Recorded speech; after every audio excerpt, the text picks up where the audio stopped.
நமது உயிரின மேலான கண்மணி ரசூலுல்லாஹி ஸல்லல்லாஹு அலைஹி வஸல்லம் அவர்கள் இந்த உலகத்தை விட்டு விடைபெறுகிறார்கள். கானத்து ஆம்மத்து வஸியத்து ரசூலில்லாஹி ஹீன ஹதரத்துல் வஃபாத், வஃபாத் ஏற்பட்ட அந்த சமயத்தில் ஸல்லல்லாஹு அலைஹி வஸல்லம் அவருடைய வஸியத், அடிக்கடி அடிக்கடி அடிக்கடி அவர்கள் செய்த உபதேசம்,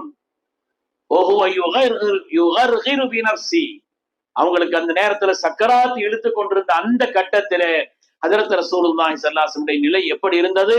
அவருடைய அன்பு தோழரும் ஸல்லல்லாஹு அலைஹி வஸல்லம் ஹாதிமுமான சையதுனா அனஸ் ரலியல்லாஹு அன்ஹு சொல்கிறார்கள், நான் ஸல்லல்லாஹு அலைஹி வஸல்லம் காது கிட்ட வச்சு என்னுடைய காதை கொடுத்து கேட்டேன். அப்பொழுது ஸல்லல்லாஹு அலைஹி வஸல்லம் ஸலாத்து வமா மலக்கத் ஐமான், தொழுகையை பற்றி கொள்ளுங்கன்னு சொன்னாங்க. இந்த உலகத்தை விட்டு விடைபெறப் போகிறார்கள் கண்மணி ரசூலுல்லாஹி ஸல்லல்லாஹு அலைஹி வஸல்லம். இனிமேல் தங்களுடைய அமுதவாய் திறந்தவர்கள் பேச போவதில்லை. அப்படியானால் இந்த உம்மத்திற்கு எவ்வளவு முக்கியமான ஒரு விஷயத்தை, எவ்வளவு அழுத்தமான ஒரு விஷயத்தை சொல்ல வேண்டிய